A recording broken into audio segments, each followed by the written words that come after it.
voulais vous dire également que s'il y a des questions qui ne viennent pas là pendant cette présentation, mais que vous souhaitez poser par la suite, vous pourrez toujours le faire en nous contactant par mail via l'adresse qu'on vous donnera à la fin de la présentation, mais qui est lnrsemence@gvs.fr. Voilà, eh bien, je vais commencer cette présentation. Je vois qu'il y a encore quelques personnes qui se sont connectées entre-temps. Bienvenue à tous. Et puis, je commence. Voilà. Donc, cette présentation, au programme de ce webinaire, je vais vous rappeler un petit peu en quoi consiste le certificat analyste senior. Donc, qu'est-ce que c'est? Vous donner des éléments sur les compétences, les connaissances qui sont attendues d'un analyste senior. Vous rappeler les anciennes modalités d'examen qui prévalaient jusqu'à cette année, ce qui va changer donc à partir de cette année, les nouvelles modalités, et puis des informations pratiques sur comment et quand s'inscrire à cet examen. Et puis, je vous donnerai à la fin quelques éléments d'information aussi sur la formation qui est mise en place juste avant cet examen. Donc, si on reprend le certificat analyste senior de semences, qu'est-ce que c'est? Il faut savoir donc que c'est un certificat qui est exigé par les directives de l'Union européenne par rapport à la commercialisation des semences. Ce certificat est également mentionné dans l'arrêté du 22 mai 2017 qui définit les modalités de reconnaissance des laboratoires d'entreprise. Donc, un laboratoire reconnu par la direction de la qualité et du contrôle officiel de SEMAE doit disposer d'un analyste senior au sein de son laboratoire. Cet analyste senior, il est responsable du laboratoire et donc à ce titre, il est garant de la fiabilité du laboratoire vis-à-vis de la direction de la qualité et du contrôle officiel. Il est en charge de transmettre les résultats des analyses d'autocontrôle pour la certification. Et donc, c'est lui, in fine, qui va permettre la certification des lots de semences en déclarant ces résultats d'analyse via Certicem la plupart du temps auprès de la direction de la qualité du contrôle officiel. Ça, c'est pour le SOC, puisque j'ai encore un peu de mal à utiliser le bon terme. Voilà. Pour être analyste senior, il faut d'abord être analyste, et donc il faut d'abord avoir, donc c'est un prérequis, le certificat base pour l'analyste de semences. Ce certificat analyste senior de semences, nous avons fait les démarches nécessaires pour l'enregistrer auprès de France Compétences. Donc, il est donc enregistré au répertoire spécifique, au même titre que le certificat base pour l'analyste de semences. Cette inscription au répertoire spécifique permet notamment à des personnes qui seraient en recherche d'emploi de pouvoir suivre la formation et ensuite de passer l'examen et d'être financé par ce biais. Cet enregistrement, il a une durée limitée et donc là, il a été renouvelé en décembre dernier pour aller jusqu'au 31 décembre 2026. L'organisation de l'examen qui va permettre la délivrance du certificat, elle est sous la responsabilité du GVS en tant que laboratoire national de référence semences et plants. L'organisation de ces sessions d'examen se fait 2 fois par an, une fois au printemps, donc au mois de juin, et une fois à l'automne, en novembre. Le certificat qui est délivré pour ceux qui passent l'examen et qui obtiennent le certificat, donc c'est un certificat qui est individuel, nominatif et sans limitation de durée. Une fois qu'il a été obtenu, vous l'avez ad vitam. Et donc, vous avez une petite présentation de à quoi ressemble ce certificat analyste senior. Mais je voulais insister sur le point qu'une personne qui est amenée à changer d'entreprise au cours de sa carrière conserve le bénéfice de ce certificat et donc peut le faire valoir dans sa nouvelle entreprise. Ce qu'il y a à noter aussi, c'est que vous êtes responsable d'un laboratoire de 2 personnes en tant qu'analyste senior. Vous pouvez demain être responsable d'un laboratoire de 30 personnes où vous n'avez pas besoin de changer, enfin de repasser ce certificat. Il est toujours valable. Si on parle maintenant des compétences et des connaissances pour un analyste senior, on me les a définies j'ai préparé 3 diapositives pour vous les présenter.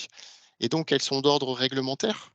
Vous avez, vous devez connaître en tant qu'analyste senior la certification des semences. Qui intervient dans cette certification? Quels sont les acteurs? Quels sont leurs rôles? Et vous devez connaître aussi comment est organisé le dispositif de reconnaissance. Vous devez connaître les outils qui permettent le contrôle et le suivi des laboratoires par l'autorité compétente, la direction de la qualité du contrôle officiel de SEMAE. Et vous devez aussi bien connaître tous les référentiels qui sont attachés donc à ce laboratoire reconnu. Donc notamment, je vous ai mis en illustration ici en bas à droite l'arrêté du 22 mai 2017 qui définit les modalités de reconnaissance de ces laboratoires d'entreprise. Donc ça, c'est un premier élément qui est important de connaître et qui va donc orienter toute l'action du responsable du laboratoire au sein de son laboratoire. Le responsable du laboratoire doit aussi connaître les techniques d'analyse. Il doit connaître donc les principes de ces analyses. Il doit savoir mettre en œuvre les méthodes officielles pour réaliser des analyses de certification. Il doit connaître, savoir et utiliser les règles de l'ISTA, puisque pour les laboratoires d'entreprise, les laboratoires reconnus, ce sont les règles de l'ISTA qui correspondent aux méthodes qui doivent être utilisées dans le cadre de la certification des lots de semences. Le responsable du laboratoire doit savoir réaliser les calculs. Il doit savoir assurer la cohérence, la compatibilité des résultats, le cas échéant. Et il doit pouvoir donc à la fois compiler les résultats obtenus tout au long du process d'analyse, vérifier qu'ils sont complets, et ensuite il est chargé de les transmettre à la direction de la qualité du contrôle officiel en vue de la certification des lots de semences. Il y a un paquet assez important aussi en termes de compétences, connaissances, qui est lié à l'environnement et au système qualité. C'est vraiment la colonne vertébrale du fonctionnement du laboratoire.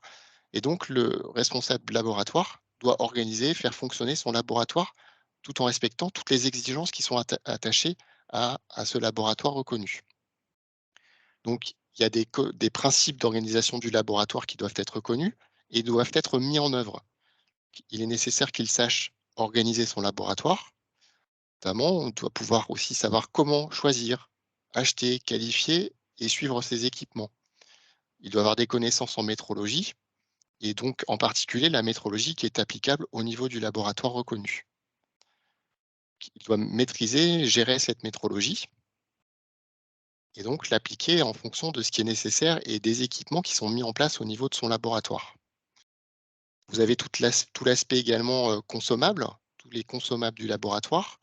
Vient souvent tout ce qui relève par exemple, pour les essais de germination, ça va être les substrats, donc du sable, du terreau, du papier buvard. Donc ça, c'est par exemple des consommables.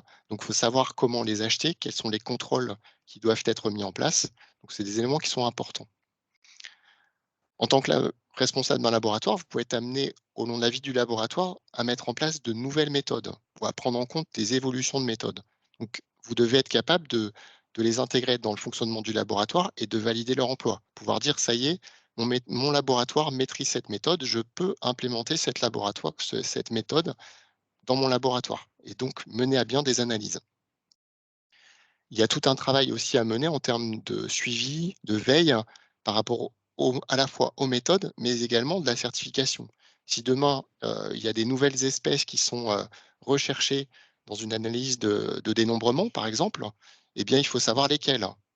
S'il y a des évolutions en termes de nombre d'espèces présentes dans l'échantillon, il faut savoir aussi l'identifier pour pouvoir répondre à la fin en termes d'attendus pour la certification des lots de semences. Vous avez tout l'aspect ensuite documentaire qui est important avec tout ce qui est attaché en termes de rédaction d'un protocole, puis après la mise en œuvre de ces protocoles. Il y a un gros volant aussi sur tout ce qui va être qualification, compétences du personnel. Donc il faut à la fois valider initialement les compétences, mais derrière, tout au long de la vie du laboratoire et donc des campagnes qui vont se succéder, à la fois dans une campagne et d'une campagne à l'autre, garantir le maintien des compétences du personnel du laboratoire. Ce sont des éléments qui sont importants. Au cours de la vie du laboratoire, le laboratoire va aussi être amené à avoir des audits dans le cadre de la reconnaissance. Et donc, il faut savoir préparer ces audits, pouvoir apporter les bonnes réponses tout au long de l'audit et ensuite pouvoir répondre s'il y a des écarts qui sont signifiés au laboratoire en termes de plan d'action, enfin d'analyse et de plan d'action à mettre en œuvre. Vous avez également tout ce qui va relever des contrôles qui sont mis en place en cours de fonctionnement par la direction de la qualité du contrôle officiel. Donc vous avez tout ce qui est carte de contrôle, mais également vous avez les essais interlaboratoires qui sont demandés par la direction de la qualité du contrôle officiel, au GVS pour vérifier que les laboratoires sont capables de réaliser certaines analyses. Et ensuite, un point important qui est également le positionnement du laboratoire au sein de l'entreprise. Il faut que le laboratoire apporte des garanties pour montrer sa fiabilité dans le processus de production de semences jusqu'à la certification. Et puis aussi doit être en capacité de résister à la pression qui peut être parfois exercée sur le laboratoire par rapport à des résultats, des délais. Et donc, il y a, ça constitue un élément qui est aussi très important et qui est de la responsabilité du responsable de laboratoire. Si on en vient maintenant aux modalités d'examen. Je vous présente ici sur cette diapositive l'organisation, qui prévalait jusqu'à maintenant, heu, par rapport à cet examen. Vous aviez la formation, analyste senior qui avait lieu du lundi matin jusqu'au jeudi midi à Beaucouzé, à la suite de quoi il y avait donc une épreuve écrite qui était organisée, une épreuve de 2 heures, le jeudi après-midi et sur la journée du vendredi, une épreuve orale de 30 minutes. Les candidats étaient informés du résultat de l'examen à partir du lundi.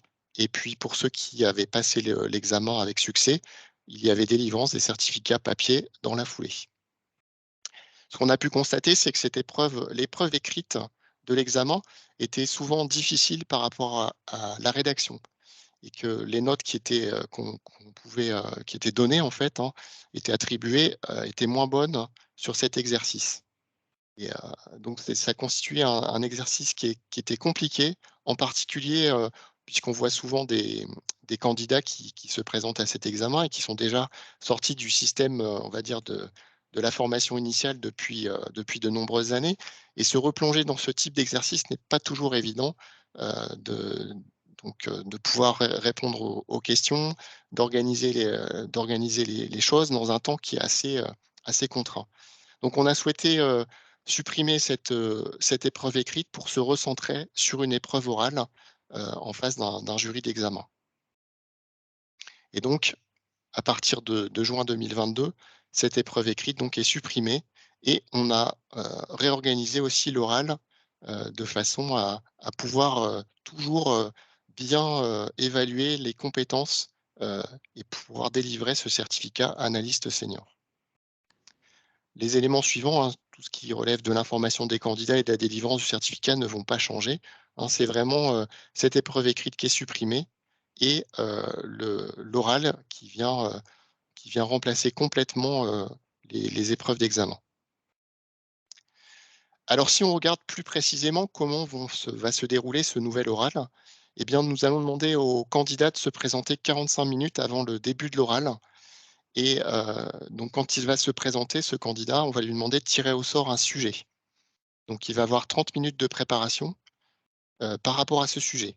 Cette préparation, elle a pour objectif, hein, donc de répondre à une question qui va être posée, hein. C'est un sujet, un cas concret, hein, sur une situation qui pourrait se présenter, pour le responsable du laboratoire et donc il va falloir organiser les idées et de façon à pouvoir faire une présentation devant le jury d'examen. C'est vraiment 30 minutes de préparation, qui permettront ensuite aux candidats de répondre à la question devant le jury. Donc ensuite, vous aurez, pour le jury, hein, face au donc, l'oral à proprement parler, en fait, hein, va commencer par une présentation du jury, une présentation du candidat et puis aussi un temps de restitution du candidat sur le sujet préparé. À l'issue de cette restitution du candidat sur le sujet préparé, eh bien, s'organisera, comme c'était le cas actuellement, hein, une séquence de questions-réponses, entre les membres du jury et le candidat. Pour rappel, hein, donc le jury cherche à évaluer, hein, la capacité du candidat à mobiliter son socle de connaissances pour analyser les situations et mettre en place des actions correctives. On cherche, en tant que membre du jury, à évaluer la capacité du candidat à prendre du recul, à organiser le laboratoire, à assurer le positionnement du laboratoire et donc on va rechercher des compétences, des capacités de management. Alors sur le comment gérer, les compétences, comment gérer le matériel, comment gérer le process. Voilà tout ce qu'on va chercher en tant que jury à déceler auprès du candidat. Donc à l'oral, hein, c'est vraiment une question d'échange entre le candidat et le jury et le candidat mobilise ses connaissances pour répondre aux questions. Et donc cette modalité-là de d'oral est vraiment adaptée pour cette évaluation-là. Je voulais aussi revenir, sur quelques éléments parce que je sais que ça peut poser question en disant: «Mais oui, ce jury d'examen, comment me garantir qu'il va faire son travail, bien comme il faut et qu'il va pas y avoir un biais apporté par rapport, à l'origine du candidat, de telle ou telle entreprise, je ne sais quelle autre raison. Donc le jury d'examen, pour rappel, hein, il est quand même soumis à un certain nombre de de critères et d'engagements, on va dire. Et donc ce jury, il est neutre, il doit être objectif. Il assure aussi il est contraint à de la confidentialité. C'est-à-dire ce qui se dit pendant cette épreuve reste, au sein du jury d'examen. On s'attache aussi à avoir une absolue égalité de traitement d'un candidat à un autre. Ça, c'est très important. Et puis, le jury est solidaire de décision. Si on regarde la composition de ce jury d'examen, donc je l'ai présenté sur cette diapositive, au-delà des représentants des laboratoires de la SNES, du GVS, vous avez également un représentant de la direction de la qualité et du contrôle officiel de CEMAE. Et vous avez également à chaque fois un représentant d'un laboratoire reconnu qui est déjà analyste senior. Ça nous permet, voilà, d'avoir une composition à la fois, enfin une composition mixte des représentants du GVS, des représentants de la profession, des personnes qui connaissent ce que c'est, en de la réalité du laboratoire reconnu, qui vivent ça, au jour le jour. Et puis aussi le représentant, de l'ex-SOC, hein, la direction de la qualité du contrôle officiel, qui vient aussi, qui est expert de la certification. Et cette composition, elle apporte vraiment des garanties par rapport au fonctionnement et puis aux résultats d'examen. Si on en vient aux modalités d'inscription, pour vous inscrire, il se trouve que donc cette inscription à l'examen, elle est indépendante de l'inscription à la formation. La formation, j'en parlerai juste après, elle est gérée par la Suisse. L'inscription à l'examen est directement gérée par le GVS. Donc pour vous inscrire, ça se passe auprès de Fabienne Brand. Et vous avez, sur le site internet du GVS tous les éléments qui vous permettent de vous inscrire. Donc à la fois sur les dates d'inscription, donc qui sont reprises, je vous ai mis juste, sur la droite ici le lien, pour, trouver la page qui où vous retrouvez ces informations-là. Et donc pour chaque session d'examen, il y a un lien, vers un formulaire d'inscription qui nous permet de recueillir tous les éléments, pour cette inscription. Cette inscription, elle doit se faire avant une date limite, avant chaque session. Et donc, vous avez tous les éléments qui sont repris sur cette page, du site internet du GVS. Je vous ai mis, si, vous avez des difficultés avec ce lien d'inscription, vous pouvez toujours contacter Fabienne Brun. Vous avez l'adresse email ainsi qu'un numéro de téléphone. Je voulais aussi, revenir sur quelques éléments par rapport à l'inscription à l'examen. La pratique, usuelle, c'est une inscription immédiate après la formation, mais sachez cependant qu'il est possible de découpler l'examen de la formation.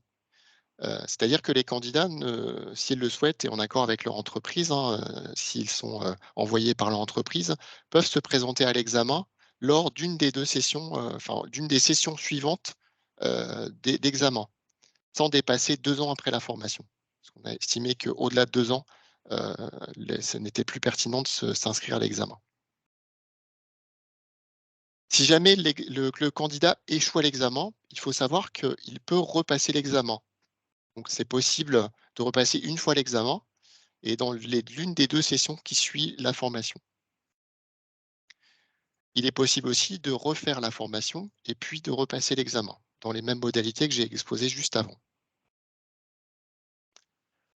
Pour la formation, pour rappel, donc c'est une formation qui est organisée, par la Suisse et donc qui est animée par les équipes du GVS. La Suisse, est certifiée Qualiopi. Vous avez, en termes de formation, aucun changement de rythme de formation. C'est toujours, 3 jours et demi, du lundi matin au jeudi midi. Ce sont des sessions avec un nombre de participants qui est limité, de façon à garantir la qualité des formations et donc avec une inscription qui est prise en compte dans l'ordre de réception des dossiers d'inscription. Vous avez aussi des dates limites d'inscription. Tous ces éléments sont repris ici. Donc par exemple, pour la prochaine session, de formation analyste senior, les inscriptions sont ouvertes jusqu'au 20 mai et ensuite il y aura la session de l'automne où les inscriptions seront ouvertes jusqu'au 21 octobre. Pour les inscriptions, donc, vous avez la possibilité de le faire directement en ligne sur le site de la SFIS. Donc vous avez l'adresse, de la du site internet de la SFIS qui est présentée ici et sinon vous pouvez également contacter Élodie Saumurot. Vous avez les coordonnées qui sont juste présentées ici. Voilà, j'ai terminé pour cette présentation. Je vous propose, si vous le souhaitez, de répondre à vos questions.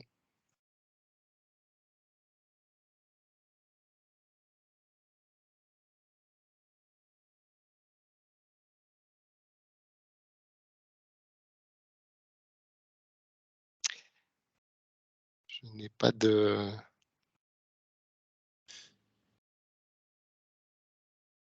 N'hésitez pas à lever la main, ou à oui, alors Dorothée Joigny, je vois. Dorothée, je te laisse, prendre la parole. Oui, bonjour. J'aurais voulu juste savoir s'il y avait, par exemple, des recommandations de recyclage ou parce qu'on voit que la formation et le certificat est valable, à vie, on va dire. Mais du coup, est-ce qu'il y a Oui. des recommandations en matière de, je sais pas, de mise à niveau, de recyclage? Après, il y a pas des évolutions réglementaires, tous les ans, mais il y a quand même des choses qui évoluent donc Alors il n'y a pas de recommandation. Après, on peut envisager de mettre en place, une formation, de recyclage s'il y a suffisamment de personnes qui souhaitent qu'on mette ça en place. On avait mis, initialement, une petite, formation, de cet ordre-là, mais, au fil des ans, on n'avait plus assez de personnes qui souhaitaient suivre la formation, donc on a retiré cette formation-là. Mais avec la CIS, on peut tout à fait souhaiter remettre ça en place. OK. Il suffit juste à ce moment-là, je vous inviterai soit à nous contacter ou contacter, j'allais dire Élodie Saumurot pour dire: «Bah, voilà, ce serait bien de mettre ça en place» et à ce moment-là, on peut regarder, à mettre ça en place et puis, faire une communication un peu large auprès de l'ensemble des laboratoires Mmh. pour proposer une date ou pour définir une date qui conviendrait. OK, merci.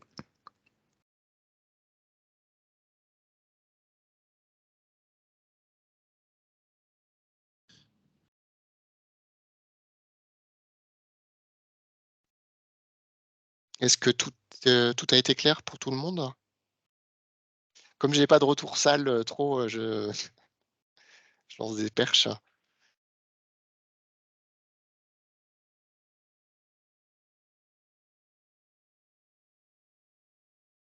Eh bien, écoutez, s'il n'y a pas de questions, je vous propose qu'on s'arrête là et je vous invite, enfin, si jamais vous avez des questions qui vous viennent par la suite, n'hésitez surtout pas à me renvoyer, vos questions, par mail ou par téléphone, si vous souhaitez me contacter et puis, sachez que donc cette présentation, qui a été enregistrée sera remise à disposition sur le site du GVS.